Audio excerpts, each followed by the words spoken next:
Hey class, it's Ashley Tharp, and I'm going to talk about a patient that I found interesting this week. So this was a 25-year-old Caucasian female who presented to the ER with symptoms of like a panic attack and palpitations, and she was requesting medical management for alcohol withdrawal.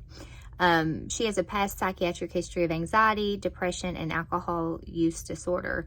She's actually been hospitalized 3 separate times for management of the alcohol withdrawal and alcohol use disorder. And her last inpatient stay was actually in March of 2022. She does follow up with a therapist at a local health facility, and she reported being compliant with her medications and her follow-up.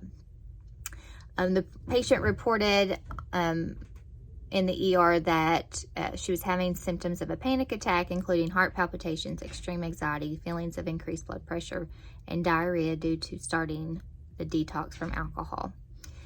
She also has been having tremors and vomiting since her last drink, which was the night before, around 5 o'clock, with that being 4 shots of vodka.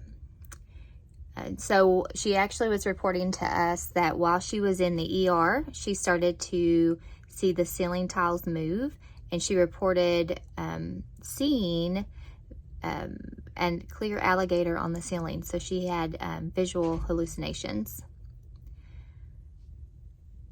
She states that she'd been using 8 to 12 shots of vodka daily, and she's been doing that consistently for the last 6 to 7 months. She has a history of alcohol-related blackouts, and her last one was 3 days ago.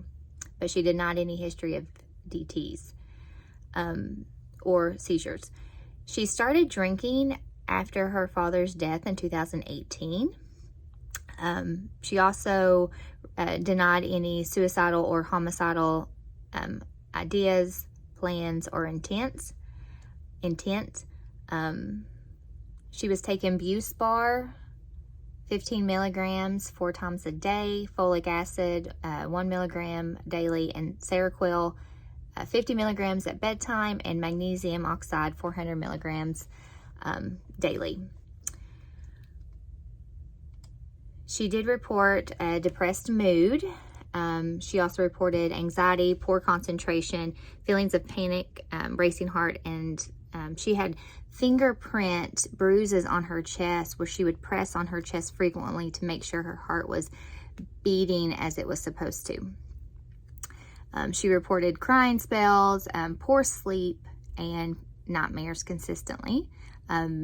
She denied any recent change in weight or appetite, and she didn't have any symptoms of mania.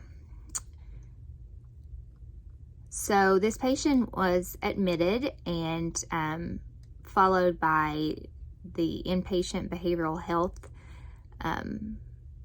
practitioner.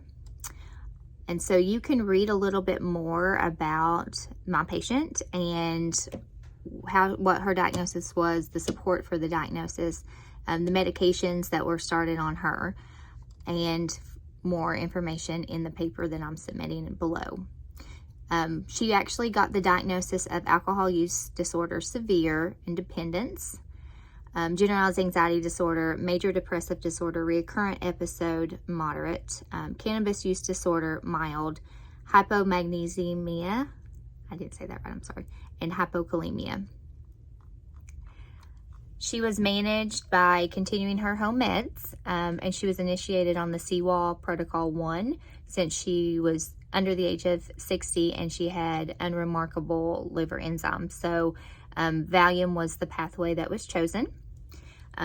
She was also offered additional cognitive behavioral therapy while inpatient and given resources for outpatient community resources such as Alcoholics Anonymous. And she contracted to safety and agreed to report any self-harming thoughts or thoughts of harming others while in our care. Thanks. Have a great day.